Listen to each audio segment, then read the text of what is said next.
はい、どうもこんにちは、かすやです。今日もよろしくお願いいたします。てつさん、今日は一体何やるんですか？はい、今日はね、結構待ちに待ったというか、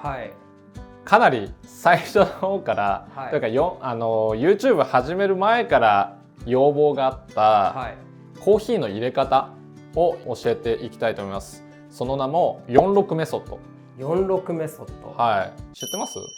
なんか46メソッドって確か2016年くらいの昔のチャンピオンがコーヒーの大会で提唱してた理論だったと思うんですけど、誰だったかな？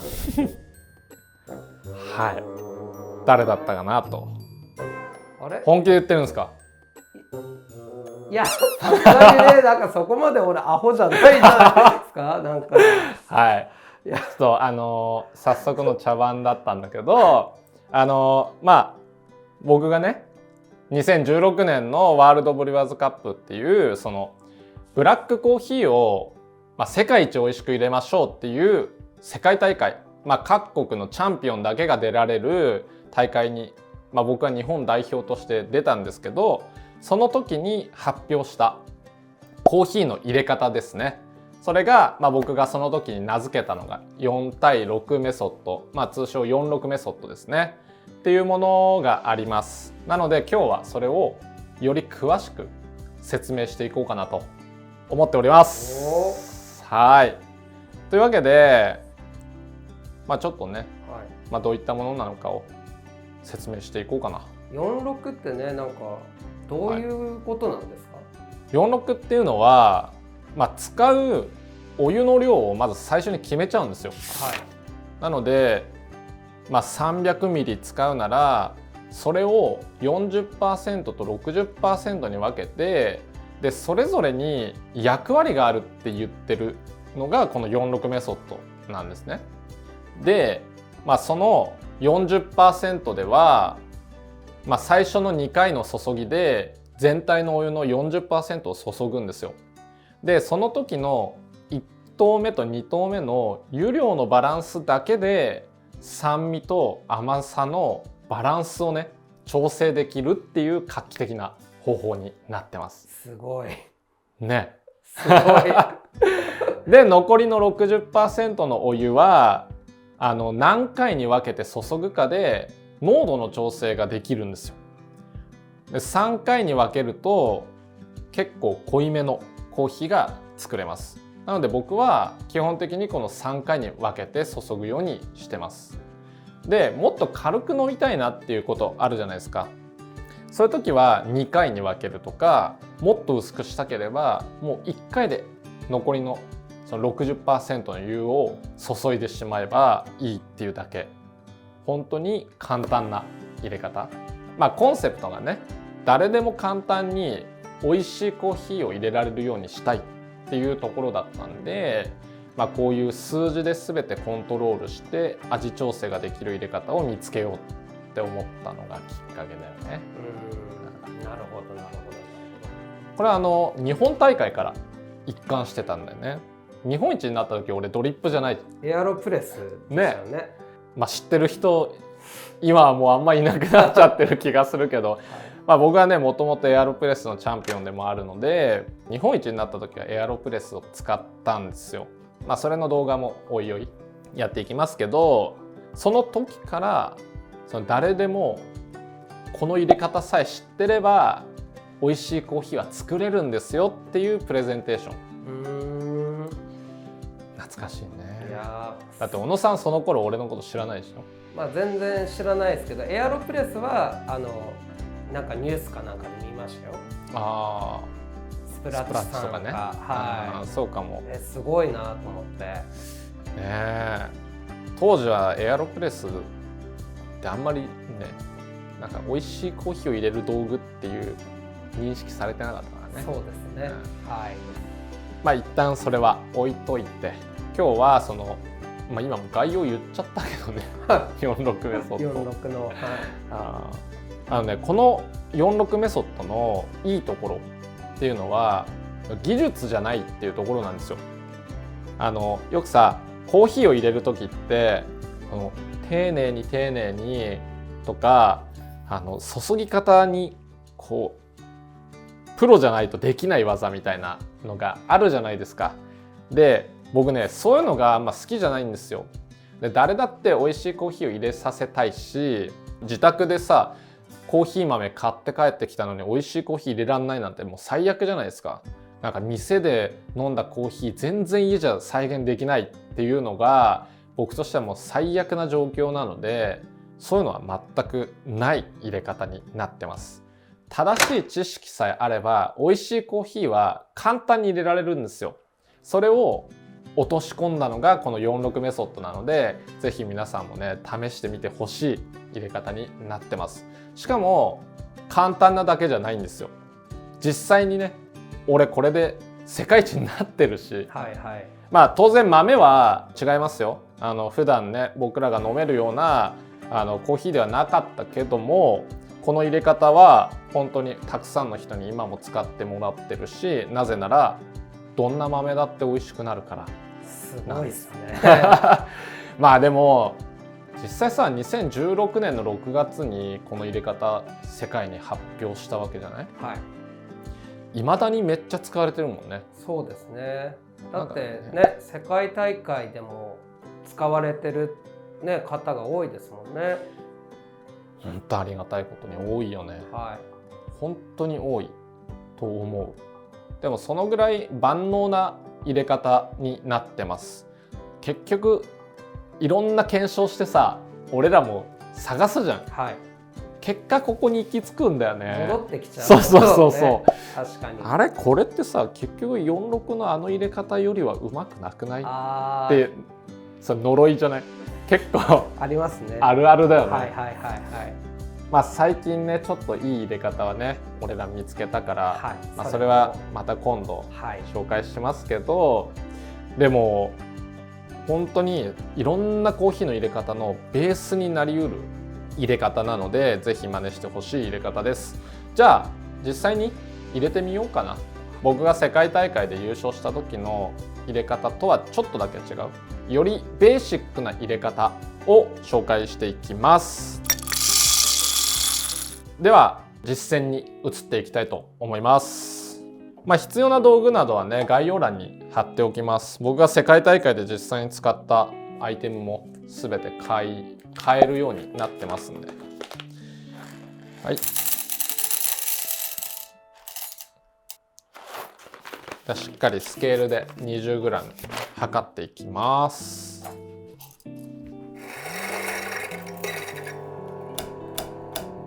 これ哲さん温度は何度くらいなんですか？温度は豆に合わせて決めてますね。結構浅いものだとお湯の温度は高めにしたいので、93度とか4度とか、深入りになるとガスが結構出てきちゃったり抽出効率がね高まるんで83度ぐらいまで10度ぐらい落としちゃいます。で中入りぐらいだったらその間とかですね87、8度っていうのを目安にやるといいです。ただこの辺りもこの油温じゃなきゃダメっていうことはないんですよ。でこの粉の引き目とかもさ結構この入れ方で使ってるのは粗挽きになってます。これは画像でこの辺り、どっかに出ると思いますけど結構粗くしますけど、ただそれも結局これじゃなきゃダメってことはないんだよね。ベーシックな入れ方なので、僕の入れ方をまずは試してほしいですけどね。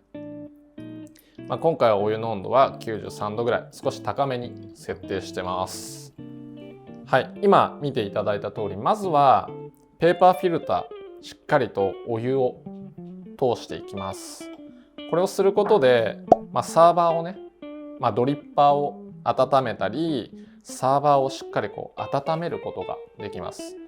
抽出したコーヒーがすぐ冷めてしまわないようにサーバーを温めておくっていうことが大事になってきます。あとはね、ちょっとあんまりやんない方がいいですけど、このリンスしたネットを使ってこの飲むカップ温めておくっていうのもちょっとした時短、髪の匂いがね移るって思われる方もいるかもしれないですけど、気になる場合はやらない方がいい。それはまた別途違うお湯で温めておくといいです。コーヒーはあったかいうちから冷めるまでをゆっくり楽しむのがやっぱり楽しさの一つなんで、いきなり冷めちゃうとあったかい時の香りの良さが楽しめないので、こうやってサーバーとかカップを温めておくのがコツになります。ではしっかりとここで 20g を測りましょう。豆の時にね 20g あっても粉にした時に20ないことってよくあるんですよ。なのでこうやって入れる時にもしっかり粉の重さ測りましょう。そしてドリッパーを慣らして準備完了です。では実際に入れていきます。今回は本当にベーシックなもの、使う粉の重さの3倍の重さのお湯を5回注ぐだけ。今回 20g 使うので 60g のお湯を5回注ぎます。なので 60×5 で合計 300g のお湯を注ぐだけです。ではスタートします。タイマーをスタートさせてしっかり全体に行き渡るように注ぎましょう。ここでは蒸らしのタイミングですね。ここの1投目、あと次の2投目、ここで合計 300g のうちの 40% を注いでいきます。なので 60g 今注いだので次も 60g、 これで全体の 40%、 120g になります。でこの1投目と2投目の湯量のバランスでコーヒーの味わいっていうのは決定されるんですよ。この1投目を少なくする、例えば 50g とかに減らすと甘さが強調されます。で逆に1投目を60ではなく70に増やす。そうすると酸のきれいなすっきりした飲み口のコーヒーになっていくんです。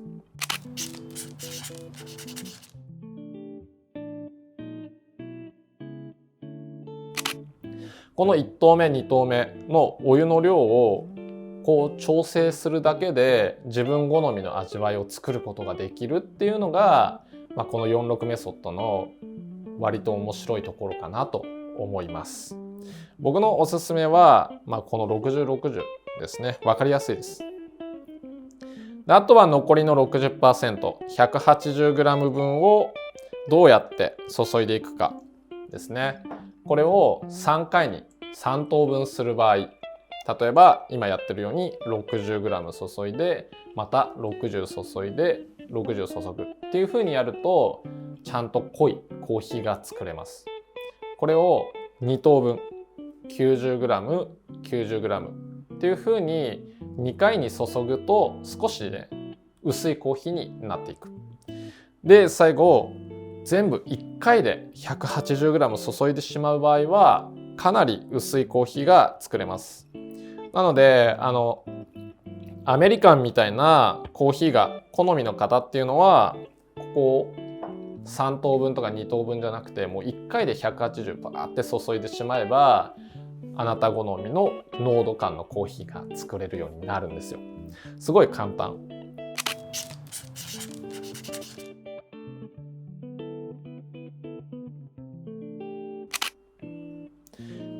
であと守るべきポイントはこの注ぐタイミングですね。結構注いだお湯が落ちきってから次を注ぐっていうのがこの46メソッドの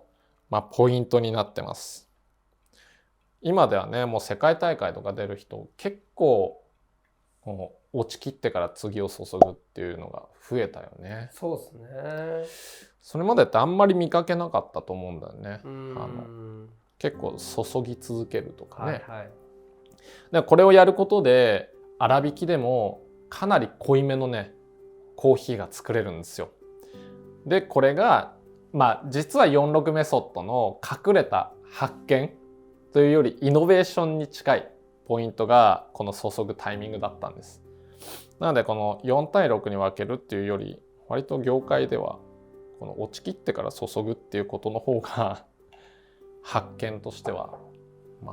価値があるのかなって個人的に思ってます。これもねまた後でなんか教えてくれるんですか？なんか掘り下げちゃって掘り下げ企画もね掘り下げやろうかな。はいはいはい。さらに掘り下げる、46メソッドを掘り下げる、はい、カスや質問攻めの企画も、はい用意されてますんでそちらも合わせてご覧ください。というわけで、3分半になったタイミングでもうほとんど落ちきってる状態が望ましいです。で、かかっても4分ぐらい、3分半で落ちきるような粉の粗さが、僕の推奨の粉の引き目になってます。どういうことかというと、3分半経っても全然お湯がドリッパーの中に溜まっちゃってるものは細かすぎる引き目になってます。逆に3分も経たずにお湯がもうバーって抜けてっちゃってる場合はそれちょっと粗すぎます。なので例えばね手引きでも電動でもいいんですけど、時間がずれるよっていう時は今の時間を参考に細くしたり粗くしたり、あとはお店で引いてもらってる場合はお店の方にもうちょっと細かくしてほしいとかっていうリクエストを出してください。結構僕がさコーヒー業界に入ってきたの遅いじゃない。はい、でいっぱいいろんな本読んでた中で中引きにしてくださいとかあるけどさ分かんないなと思って、はい、だからその出来上がるコーヒーの濃度もさ結局揃わないじゃない。そうですよね。でもこの入れ方だと時間で管理されるから結構濃度感も揃うんだよ。で自宅で美味しくないコーヒーができたっていう時のほとんどが濃度感のズレだと俺は思ってて、濃すぎちゃって酸がきつく感じるとか薄すぎちゃって味わいがぼやけちゃってるとかっていうのがよくある失敗例なんです。実は注ぎ方とかじゃないのよ。その濃度感をどうやって揃えるのってなるとこの使う粉とお湯の量とあとは時間が揃いさえすればほとんどの場合濃度感も合うんだよね。すごいよね。いやすごい。そうだから今本当に世界中でプロだけじゃなくて自宅で楽しむだけの方もこの入れ方をすごく使ってくれてる。しかもめちゃくちゃうまいからプロが使う。すごいですね。自宅でチャンピオン。いや自宅でチャンピオンレシピで。チャンピオンレシピ。チャンピオンに勝手に名乗んない。そうですね。そうですね。いやでも自分が一番うまいコーヒーを入れるんだって思ってるのはすごく精神衛生上いいよね。はい。俺はねもう自分の作るコーヒーうまいって思わなくなっちゃってるからね。いやいいね。やっぱさこの粗くひいたコーヒーで入れたコーヒーって粗挽きで入れたコーヒーってすごく透明感があって風味がねより複雑に豊かに感じられるからどんなコーヒーも美味しくなると思います。濃いのが飲みたいっていう方はちょっと適さないかもしれないけど、やっぱりそのコーヒー本来の風味っていうのを楽しみたいっていう方にはうってつけの入れ方だと思います。どんなコーヒーも美味しくなるレシピだと思ってます。自分が入れたコーヒーでもうまいというかこのコーヒーがうまい。うちのコーヒーなんだけどこんなに美味しかったかな。味わい的にはどんな感じなんですか？これ僕の会社のフィロコフィアの、ブレンドなんですよ、はい、のミディアムローストのもので結構チェリー感とかベリー感が強いね、はい、でもこんなに美味しかったかな。ちょっとさくらを褒めようかなうちの焙煎士ですね。普段俺が褒めることがないので、3月28日焙煎のやつは特にうまい。はい、というわけで46メソッドの概要と実際に入れてみた動画になってましたが、いかがだったでしょうか。小野さんどうでした？いやなんかね、昔から馴染みのあるっていうかね、バリスタには馴染みのある入れ方で、僕は毎回ね見てるからすごく勉強になったんですけど、哲さんこそ久しぶりにねなんか46やって昔のことを思い出したんじゃないですか？確かになんかこんなカメラとかに向かって46の説明を改めてやることないもんね。世界大会はやっぱ思い出しはしてないかな。なんか言ってることはね、世界大会のプレゼンで言ってるようなねことじゃないですか。全く同じですね。はい、あと付け加えるとしたら僕世界大会出る時にエチオピアの農園行ったんだよね。でその時、農園主のジョセフとか、あとそこで働いてる農園で働いてる方たちとかの仕事ぶりを見て、ブリュワーとしてバリスタとして何ができるんだろうって思った時に、この人たちが作ってくれたコーヒーをめちゃくちゃうまく入れることだって悟ったんですよ、その時。でしかもそれは俺だけが美味しく入れられればいいわけじゃない。やっぱりみんなこのコーヒーを楽しむ人たちが全員がめちゃくちゃうまいコーヒーを入れられるようになれば、作ってくれた人への一番の恩返しなんじゃないって思ったんだよね。それでそっから半年ぐらいかけてこの入れ方編み出したんだよな。そういうのはやっぱ原点だから思い出すよね。はい、いい話ですね。思ってないでしょ今の。いや思ってるでもなんか本当に世界中で今競技会でもそうですけど、使われてるし、その一般の家庭でもね使ってる人もいらっしゃるんで、これってねなんか本当に一番いい入れ方なんですかね。いや本当に今ね小野さんが言ったように、世界チャンピオンになってる人でも俺の入れ方使ってくれてたりするんですよ。意識して使ったか分かんないけど、他にもね世界大会でこの入れ方をトレースしてくれてる人ってたくさんいるんだけど、じゃあこれがベストかって言ったら俺は全くそうは思ってないです。ベストなんてあるわけないじゃんって思うよね実際。今体裁のために質問してもらったんだけどね、はい、いや小野さんだって分かってるんだけど、全くこれがベストな入れ方ではないと僕は逆に信じてます。これがベストだったらもう終わりだから。であと皆さんの好みの味っていうのが当然あるわけで、それを見つけるためのプラットフォームになる入れ方ではあると思ってます。まずはこの46メソッドの入れ方に従って、例えば1投目をね少なくするとか、逆に増やしてみるとかで味がどう変わるかっていうのを見てもらうとかで、引き目を変えたらどうなるのかなとか、お湯の温度、さっき浅入りだったら93度とか深入りだったら83度とか言ってますけど、これをじゃあ逆にしたらどうなの、自分は逆の方が美味しいなって見つける作業の羅針盤的な入れ方として使ってくれればいいんだよね。なので、前に紹介したインビトロさんも俺のこの入れ方をベースにどんどんカスタムしてむちゃくちゃうまい入れ方作ってくれてたじゃん。あれ理想だよね。やっぱりこの入れ方は全くもってベストじゃない、パーフェクトじゃないから、これを元に皆さんがアレンジして皆さんのコーヒーライフをより輝かせるための一手段として使ってもらえれば、本当にこの46メソッドを作った妙利に尽きるというかね。なのでぜひ一度試してみてください。最初はちょっと難しいかもしれないです。そのスケール見ながら入れるとかね。ただ慣れればすごく簡単だし、より楽しい